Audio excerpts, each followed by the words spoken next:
Get ready. I mean, get ready, ready, ready, ready.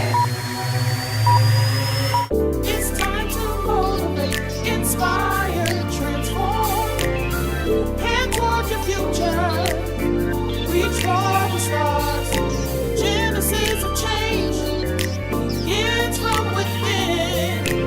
When you learn to lead, everyone wins. It's intentional leadership.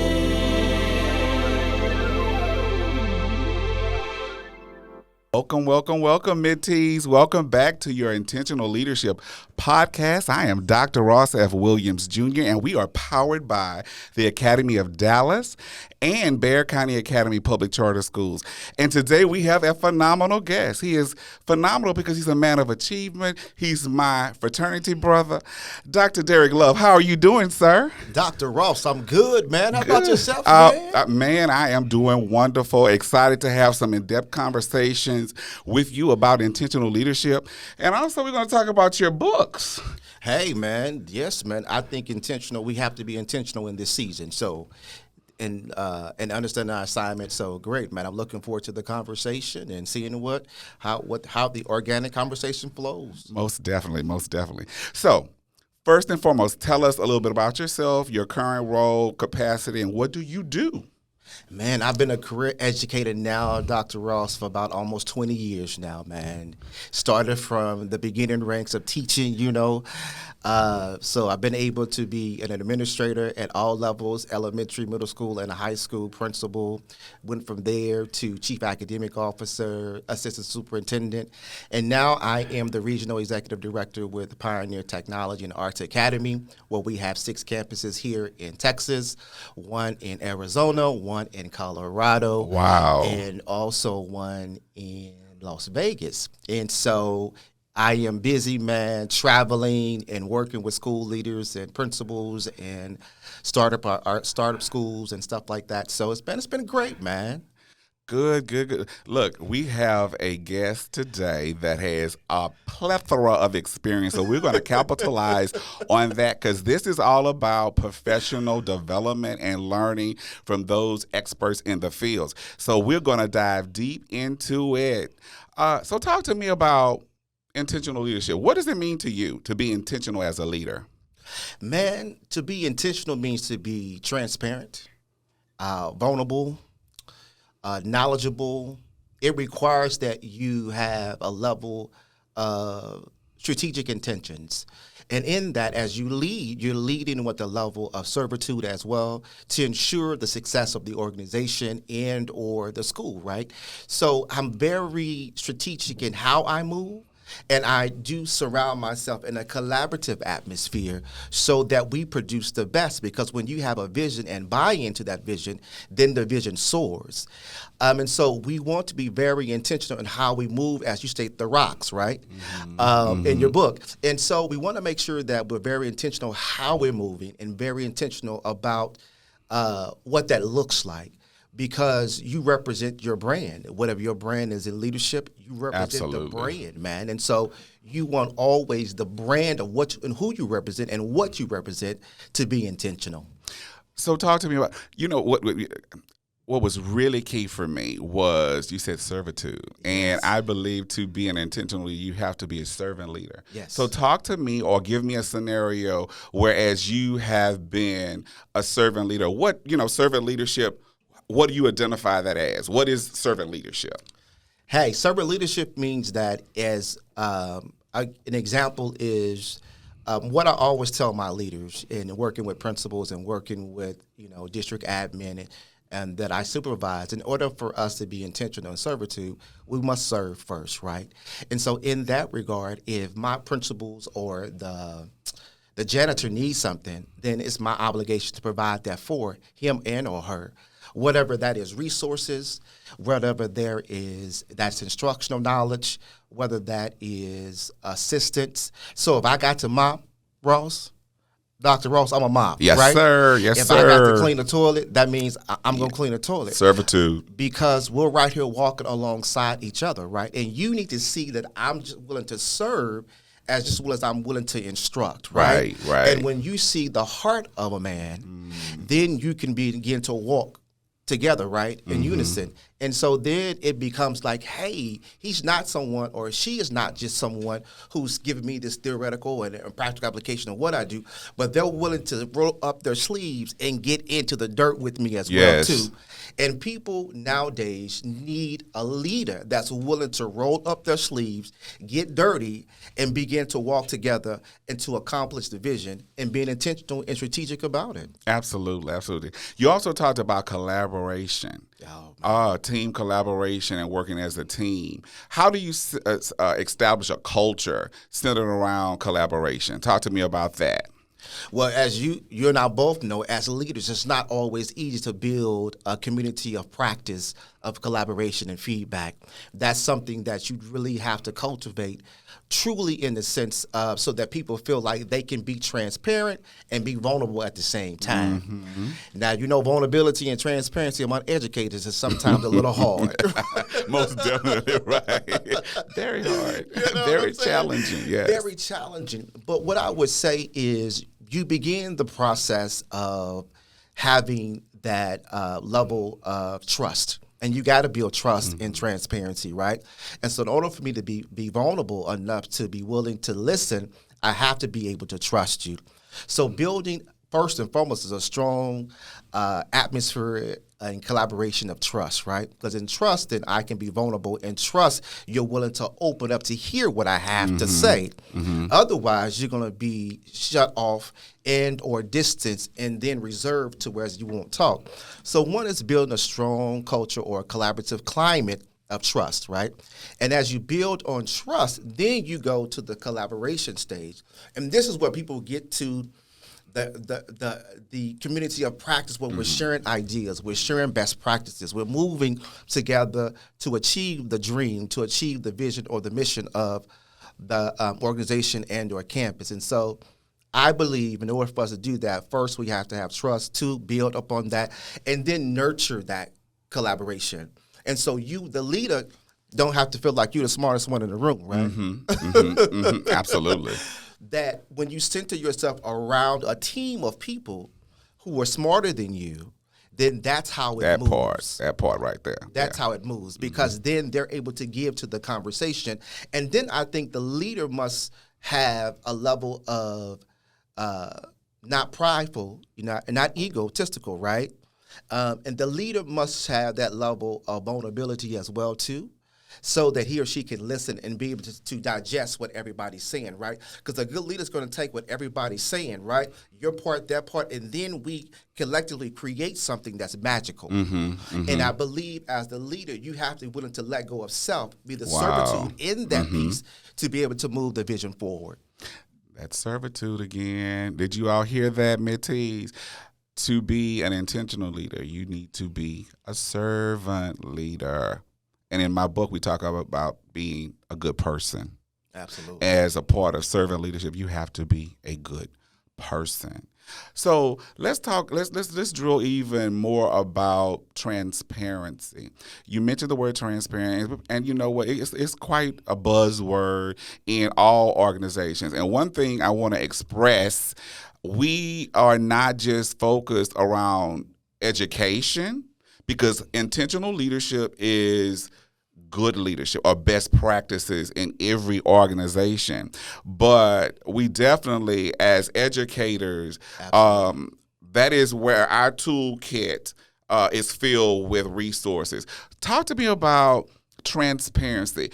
Drill a little deep into that about how do you provide a climate. And I like how we have to know the difference between culture and climate. Absolutely. So talk about the climate. How do you provide or nurture, I'm going to use your word, nurture a climate where transparency is evident?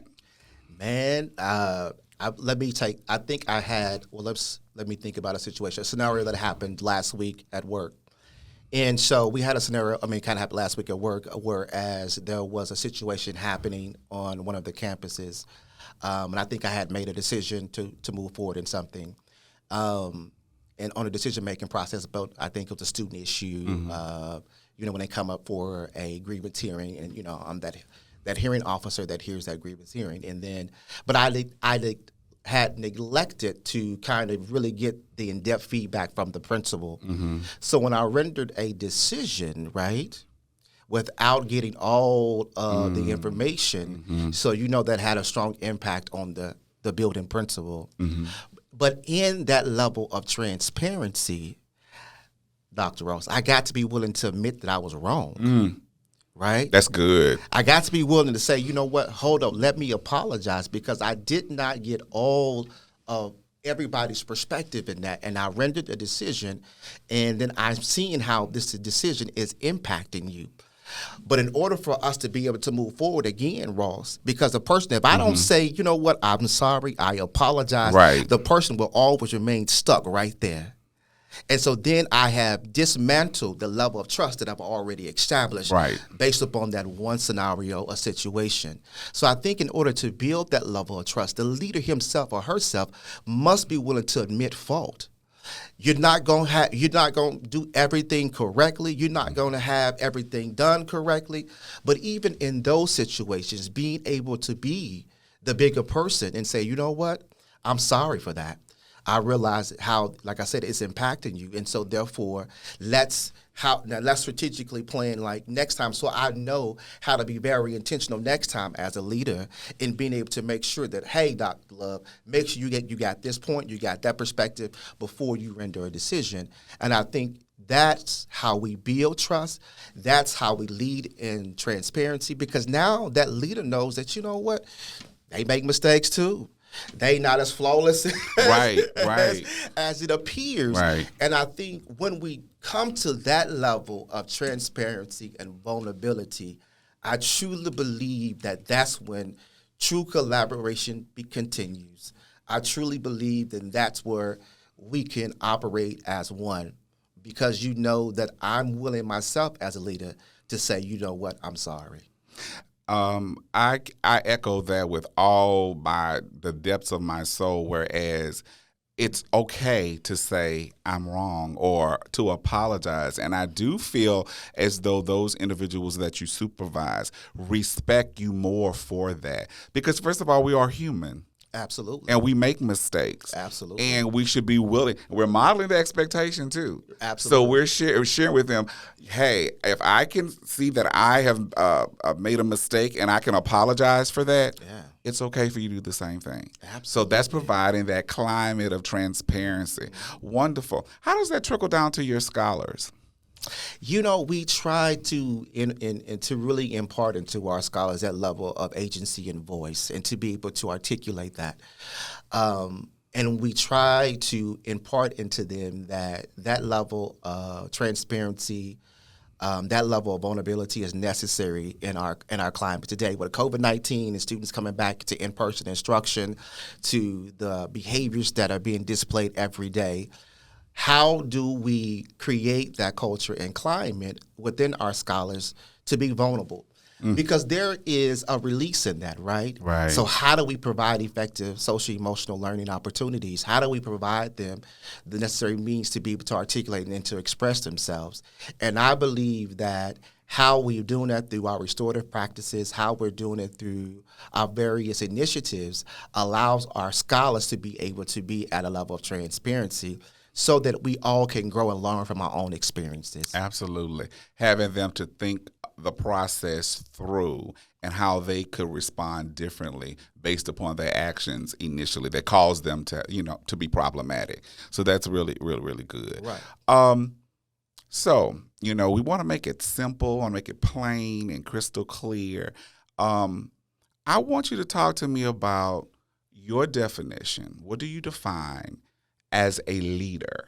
Wow. That's powerful, man. Yeah. So how I define a leader is an individual or person who is willing to be authentic, who is willing to be transparent, who is willing to demonstrate a level of grit, determination, and fortitude, one that is willing to quickly apologize, one that is willing, that is knowledgeable about self. Because I think when you know who you are, then you can lead. Yes. But when you're insecure in who you are, then those insecurities come out in many different ways. And so we have to know who we are before I think we can lead effectively. And I think that sometimes you can grow. I mean, we all have areas of growth. But I do believe that if we allow those insecurities to fester, then those insecurities will lead in many ways. And then our leadership is compromised because our decision is based upon insecurity. Right. That's the authentic self. Yes. So we have to understand self first. And I think, as I've grown in leadership, that's one of the things that I had to really learn, man. When you think about it, I started in leadership at 26? As a principal, trying to lead people who was older than me and baby boomers and all of that. And so how do I learn how to communicate effectively? What does that look generationally? And so I had to learn to jump over my own insecurities because those insecurities was impacting my leadership, right? So it impacted in some negative ways. And so I had to grow beyond the insecurities so that I could realize my true potential. And right now, I'm walking in that true potential. I love that. Because now, sir, I understand. And understanding is key. It is. Knowledge is power. Knowledge is power. That is one of the key attributes as a part of MIT, Motivate, Inspire, Transform. The motivation is the self-reflection. Absolutely. Before you can inspire others to transform for desired outcomes, you have to reflect. The self-reflection has to occur. And it's a reflection for me daily that I have to have. So what is the difference between a leader and an intentional leader? Wow.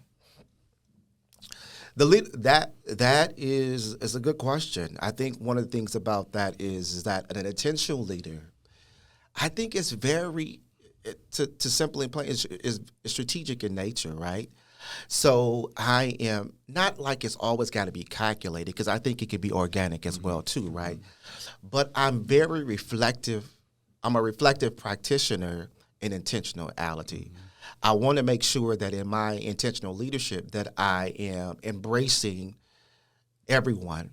I want to feel like that I am embracing embracing diversity of thought. I want to make sure in my intentionality that I am moving according to how I see the vision and the mission, or how we see the vision and the mission progressing. So a leader in that sense, if I could give either or, an intentional leader versus a leader, I think a leader is just someone in my mind as a manager. And so I just manage the process, right? I just manage and oversee what that looks like. Correct. But I think an intentional leader is a visionary, right? They're going to cast a vision. Yes. They're going to make it plain. They're going to be intentional about how we organize. They're going to be very intentional how we strategize against the activities and goals that we're trying to achieve. But a leader, I look at as a manager, is just going to be, okay, this is what we're going to do. This is what I've been told to do. This is how we're going to do it because someone else told me what to do, right? But I think an intentional leader is that visionary who can cast that vision, man, and who can motivate and inspire others to get on board and to move with them. So that is the difference between an intentional leader versus a leader. Have you been reading my book? I mean, you spot on. You all need to get this book. This man is spot on. He's very intentional about his word choice, and I appreciate that, because honestly and truthfully, you really identified the difference between a leader versus an intentional leader. It is strategic. It is. It really is strategic, and you have to communicate clearly what your desired outcomes are. Right. Along with supporting throughout the process. But communication is critical. So let's talk about, I've talked about my book. We're going to do a little bit, a dive, a little bit into it, but we'll come back. I'm not going to give it all to y'all today. He has to come back, and we're going to go in detail about the book. So talk to me about your books. You're an author. Absolutely. Yes, okay, sir. so tell me a little bit about your books. Hey, man. So I have 2 books out right now. One is Your Greater Is Right Now, Living God's Masterpiece Instead of Life's Middle Class. And basically, it is a model. It is a framework. It is, man, purpose. How do we move in purpose? How do we walk in purpose? How do we be intentional, sir, in our purpose and what God has called us to do? So I do believe that education is a marketplace ministry in itself, right? Absolutely. I believe that it has its rightful place, and I believe that what we do, because you think about purpose, you think about Christ. You know, he was very intentional, right? But most importantly, he was a servant too. Servant leadership, servant. He was a servant. He was transformative in nature. He allowed them to see the great attributes of who they were as they walked with him, and he was able to help them see the negative attributes that they had within them. And so in this book, Your Greater Is Right Now, it helps the individual walk through a process of rebuilding themselves and really seeing themselves as God sees them so they can be intentional in their purpose and walk out their purpose, man. And then the devotional is a Living Your Greater Life Right Now is a 60-day, man, off the chain, transformative process. Oh, transformation. Man, I like that. Listen, man, it is really to engage. It allows the reader to journal, to reflect, to really come to understanding of self, and really coming into with you, the individual. I truly believe, though, Dr. Ross, is that when we truly understand us, you, me, then we can walk in better harmony of what we're called to be. And it comes with a sense of deep reflection. It comes with a level of journaling. It comes with a level of a renewed mind, right? So I got to remove all the negativity, all the stinking thinking, all the things that I think that I'm not, right? And then I got to employ everything that I am. And so everything that I am becoming, everything who I want to become, right? And I got to walk that process out. And so both of these books help the individual walk that process out. And you hear me in each of those as the coach, man, that's telling you, hey, get up. It's time to get up, get moving. Let's do this thing. And so in everything in those 2 books, man, that's the heartbeat of it all. And so I'm grateful, most importantly, that I learned to my own self. And so in that, I was able to pour out what I've learned to help someone else move forward in their purpose. Fantastic. So talk to me about how can my mentees get their copies of this book? Tell them how they can get a copy of the book. Matt, Dr. Ross, they can go on to any bookstore retail, man. You can go on Amazon, Barnes & Noble, Target, Walmart, whatever your bookstore retailer of choice. You hear it. It's available. Mentees, go out there, especially you focus on purpose. And I do believe that it is definitely a calling for, as educators, that it's not for everybody. Right. I'm going to say it's not for everybody. It's not just about the holidays. And I think people get confused with that. But this profession, there is a requirement or a need to have people and individuals that are compassionate, have a desire to minister or to be mentors and develop our youth. Absolutely. You know, it's critical. You mentioned something that was really key as a leader. You talked about coaching too. Absolutely. Talk to me about a challenge and how you overcame that challenge, and how did you coach as a part of that process? I had a teacher, and she was a veteran teacher. She had 20 years of experience, and this is time, man, when you remember back in the day when you had your lesson plan booklet out, and all your lesson plans were in the book, man, and it was like, you put it on the desk, and, the administrator came in, and you know how we do. We look at your lesson plan right there. You know how, that's back in the day. I do.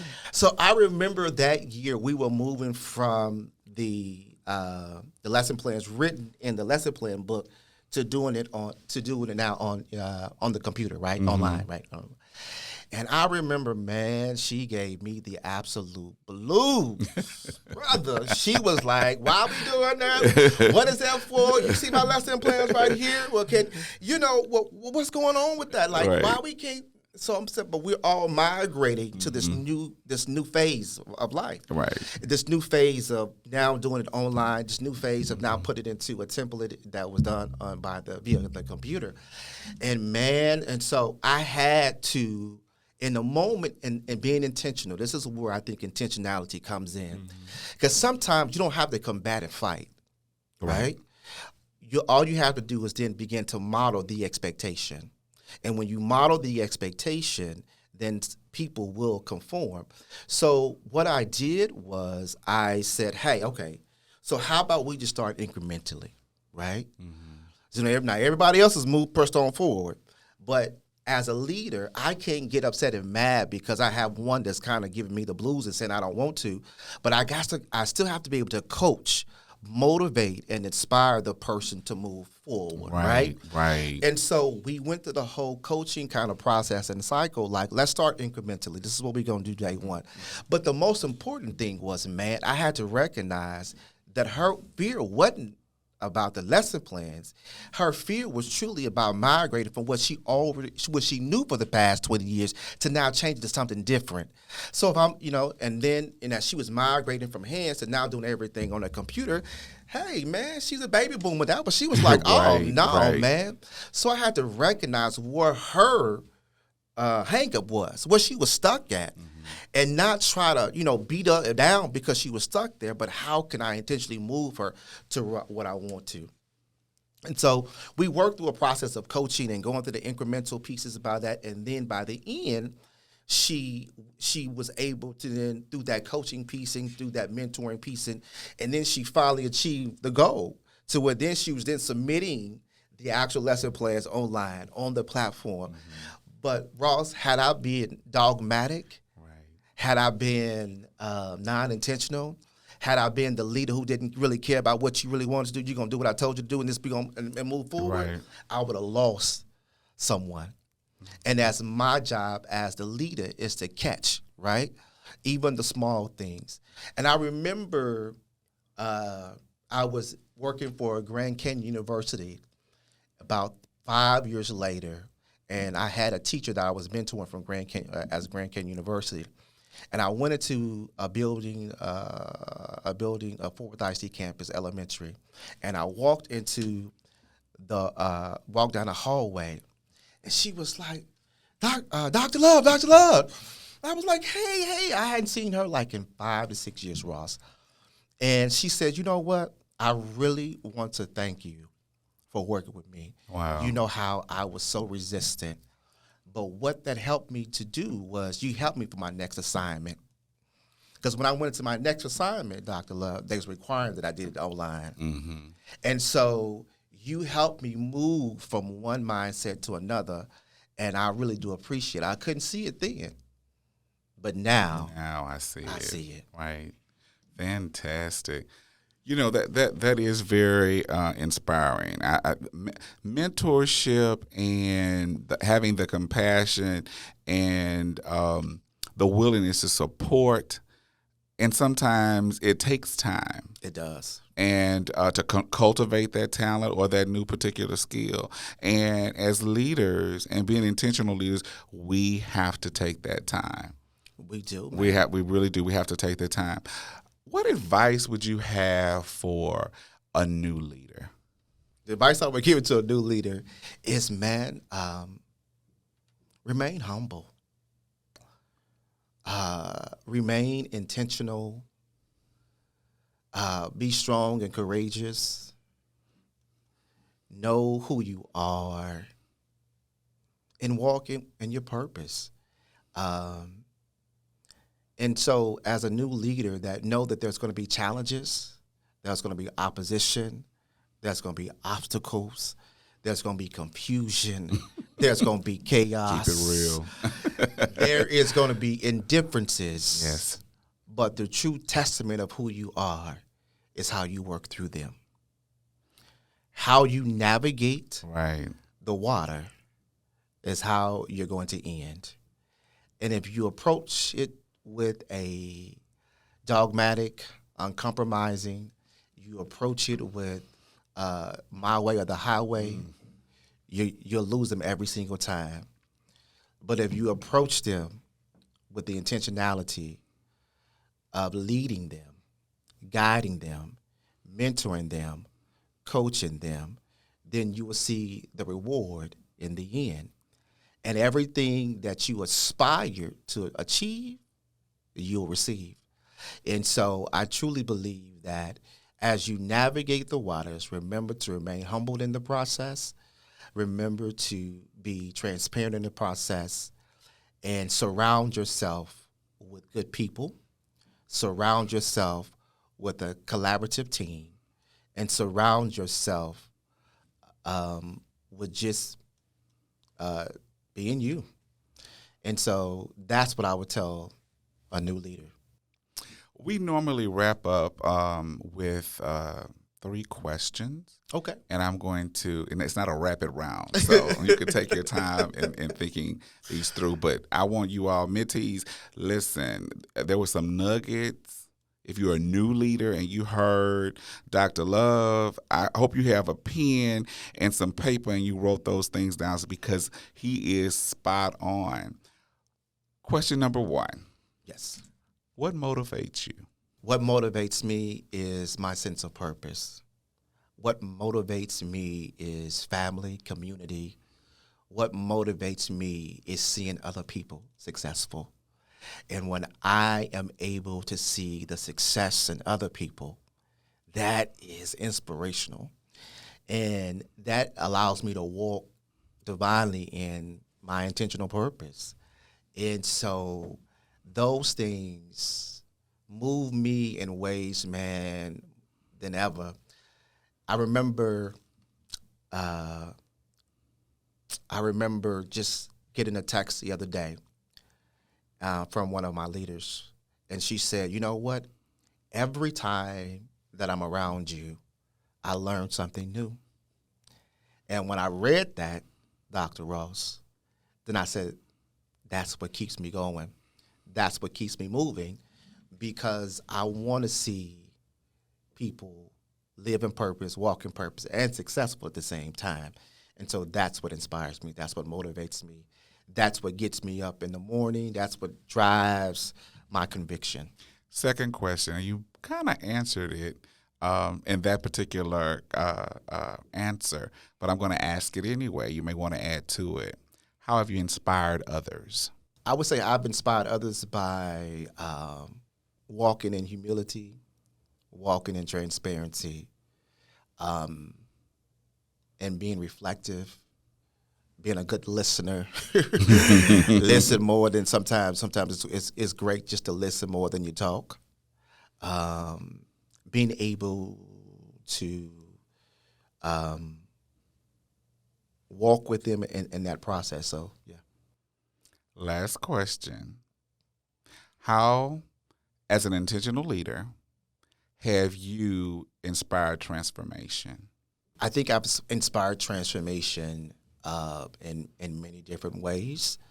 I think I inspired transformation by the way that I walk transformationally in leadership, how I'm intentional and strategic in how I plan, how I can take a situation, look at the end and backwards plan, and at every stage have it ready to rock and roll.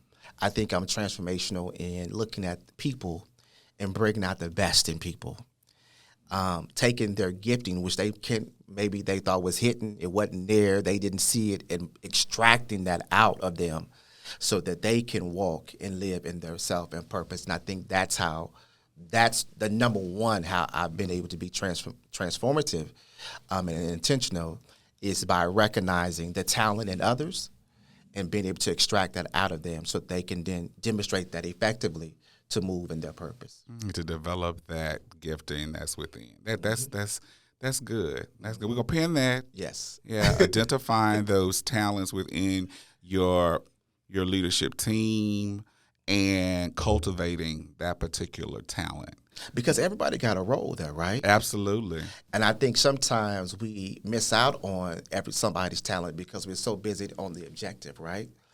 But in order for us to get to something that's magical, that's great, then there's something right there that has to come out for that to be effective, right? Mm-hmm. And so when you're able to extract that piece out and it adds to the whole, man, Dr. Ross, that's something amazing right It there. is. Because it becomes transformational, right? Correct. And I think if you think about in your career, if you think about the things you've been able to achieve, it's about having everybody at the table, but picking those certain things out to where as everybody is giving and contributing and working together collaboratively.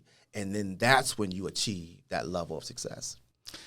Well, I have enjoyed this conversation. This has been amazing.